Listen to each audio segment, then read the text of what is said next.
The first thing she feels isn't the pain, it's the cold. The bite of wet cobblestones against her bare skin as she's dragged through the center of the village. She hears a sound, a wet, heavy thud, before she feels the sharp edge of the stone catch her cheek, then another and another. She looks up through a blur of blood and sees faces she's known her entire life. The baker, the woman who helped deliver her youngest son. They aren't neighbors anymore. They are a wall of screaming, righteous fury. There was no judge, no jury, just a whispered rumor that caught fire in the hayloft and burned through the town until it became a death sentence. But as the stones fly and the skin tears, she doesn't know that this is the easy part. The physical pain is a mercy compared to the machine she has just been fed into.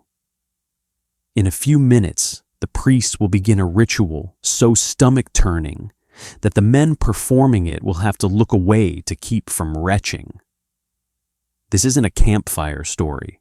This happened thousands of times across the mud-caked landscape of medieval Europe. The methods were so psychologically precise, so devastatingly calculated, that modern torture experts still look at the records with a sense of grim awe. Over the next few minutes, we're going to look at the actual laws, the dusty testimonies, and the horrifying reality of a system designed to do one thing: break the female spirit until there was nothing left but a shell. And here is the part that will actually keep you awake tonight. The people who built this weren't monsters hiding in the woods. They were the most respected men in society. The priests, the lawmakers, the fathers. They believed with every fiber of their being that they were doing God's work. One historian called this the most systematic destruction of the female body in human history. And fair warning, we are going to places that cross lines you didn't even know existed. Before we get to the iron and the water, you have to understand the why. This wasn't just random chaos or a mob losing its mind. This was a system, a machine of terror that ran with the efficiency of a clock, stretching from the frozen fjords of Norway down to the sun-scorched plazas of Spain. In the medieval mind, a woman's body was never a private thing. The second she said, "I do," she vanished. Legally, she became femme couverte, a covered woman.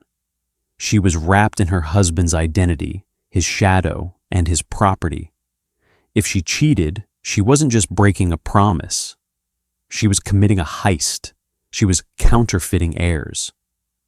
In a world where DNA tests didn't exist, a man's entire legacy, his land, his gold, his name, depended entirely on one thing: the absolute sexual control of his wife.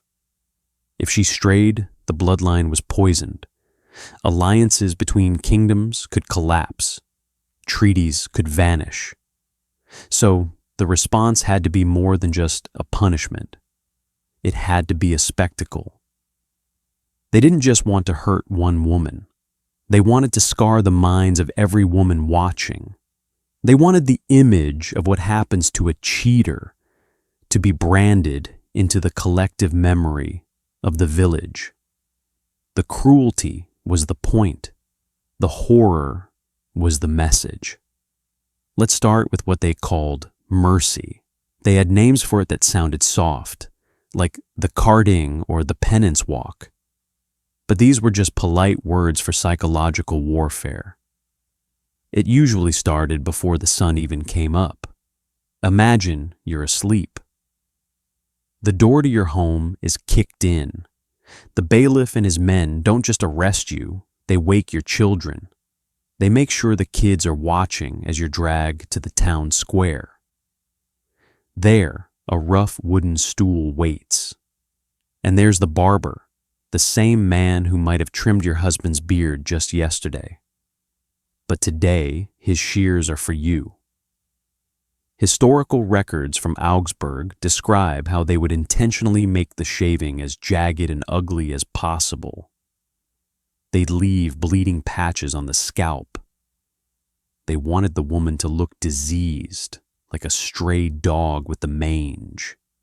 In 1487, one woman begged the barber to at least make it even so she didn't look like a monster. The crowd didn't pity her, they laughed.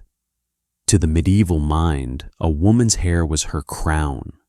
It was her identity. To shave it was to unmake her. It was the first step in stripping away her humanity. Then came the nudity. In some places, they'd leave her in a thin, translucent shift. In England and France, the law was often blunt. She had to be completely naked. Public nudity wasn't just about shame back then. It was seen as spiritually contaminating. She was a walking curse.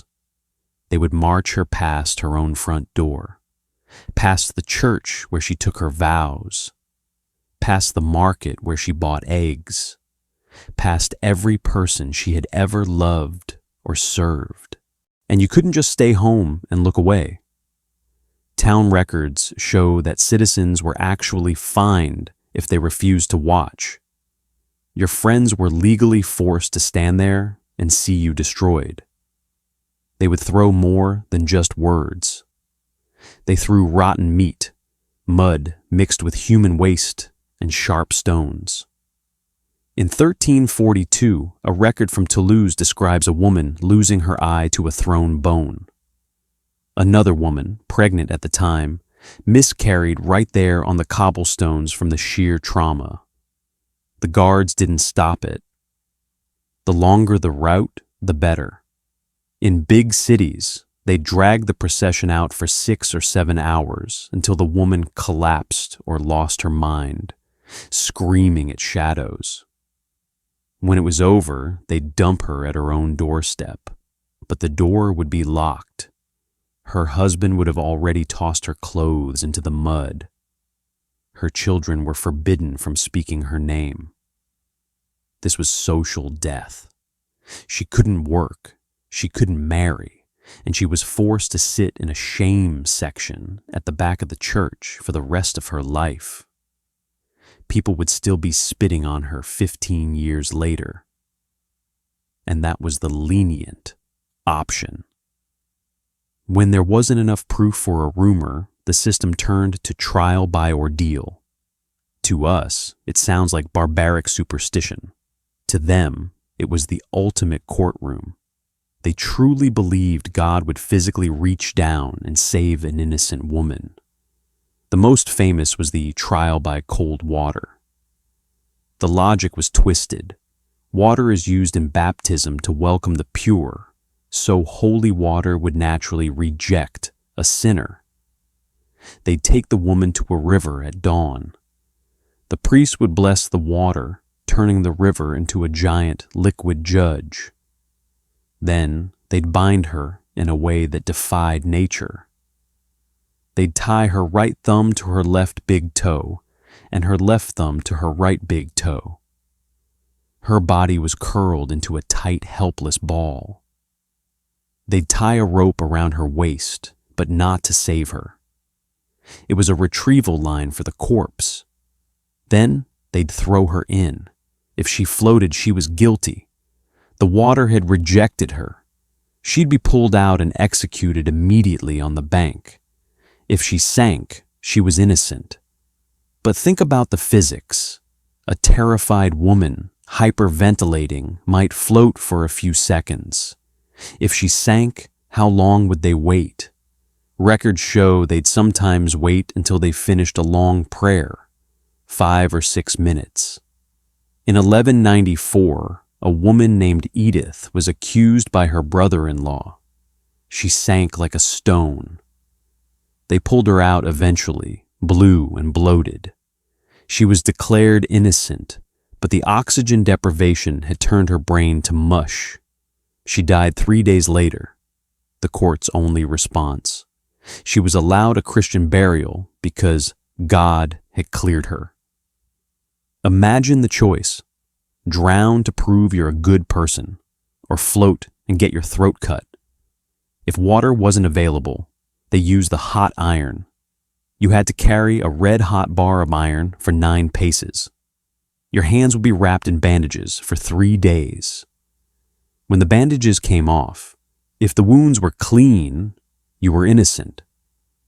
If they were infected, which, in a world of horse manure and no soap, was almost a certainty, you were guilty.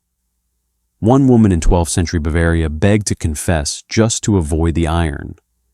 She was told a confession would lead to mutilation, while the iron gave her a chance. She chose the iron. Her hands became so rotten with sepsis, they had to be amputated. She died a week later in agony. The court ruled her guilty because of the pus, and she was denied a grave in the churchyard. In 1215, the church actually banned these trials, not because they were cruel, but because they thought it was disrespectful to ask God to perform a miracle every time a husband got suspicious. They didn't care about the women, they cared about the theology. But for some, death or drowning wasn't enough. The medieval mind loved permanent markers.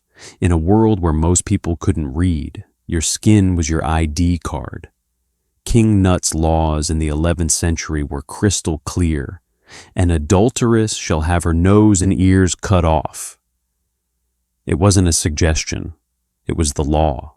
The woman would be tied to a post in the square. No anesthetic. No alcohol. Sometimes they'd even forbid her from having a piece of wood to bite on because they wanted the village to hear the sound of the screams. A blacksmith or a barber would step up with a blade. The nose went first. They didn't just nick it. They cut it back to the bone of the skull.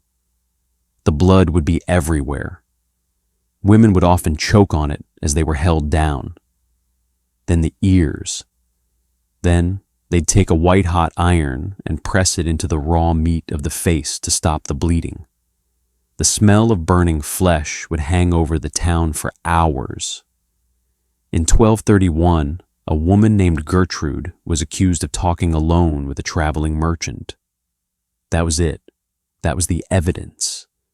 Her nose and ears were taken in front of her 3 young children. She survived the surgery, but she was a ghost. Her husband divorced her instantly. She couldn't get a job. Who would hire a monster?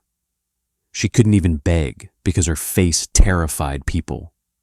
6 months later, she was found dead in a ditch. She had simply starved to death. No one was charged with her murder. Her death was God's will. Every mutilated woman was a piece of living propaganda. You didn't need a poster to tell you to be faithful when you saw Gertrude's skeletal face at the edge of town. But what if you were a noble woman? What if your family had gold and a crest? The spectacle of the street was too messy for the elite. For them, the system designed something much, much slower. They called it perpetual enclosure. In 1314, the daughters-in-law of the King of France were caught in a scandal.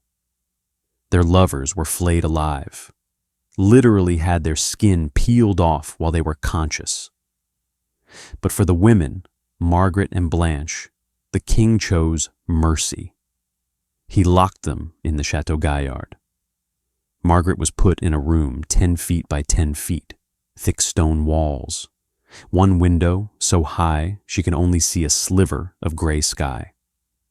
The door was bolted, and food was slid through a slot at the bottom, like she was an animal. No books, no candles, no news, no human voices except the sound of her own breathing. Margaret lasted 8 years in that silence. She was 30 when she died. The records say natural causes, but we know what that means. It's the body giving up when the mind has nowhere left to go. Then there was Maria, a woman in Barcelona in 1357. She was immured. They literally built a wall around her. They put her in a tiny cell built into the city wall, bricked up the entrance, and left a hole just big enough for bread and a bucket. She lived in that darkness for 9 years. For the first few months, the people walking past the city wall could hear her screaming and begging. Then it just became a low whimpering. Then silence. When she finally died and they broke the bricks to pull her out, they found her fingernails were gone. She had scratched prayers and curses into the stone until her fingers were bloody stumps.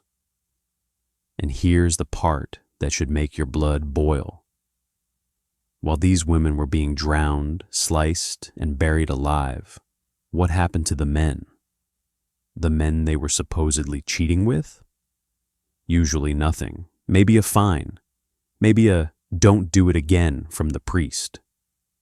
The law codes literally said a man only committed adultery if he slept with someone else's property, another man's wife. If he slept with a servant or an unmarried woman, that was just a minor sin. The judges who sent Gertrude to the blacksmith, the priests who blessed the water that drowned Edith.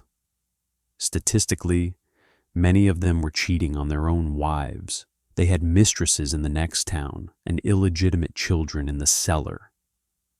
But the hypocrisy was the point. The system wasn't about morality. It was about ownership. It was about making sure the female body was a regulated, punished, and controlled resource. These weren't dark age accidents. This was a legal, religious, and social structure that lasted for centuries. It evolved. It moved from the blacksmith's blade to the shame of the 19th century laundry houses. And it echoes even now in the way we talk about reputation and virtue. If this story made you uncomfortable, it should. Because history isn't just a list of dates.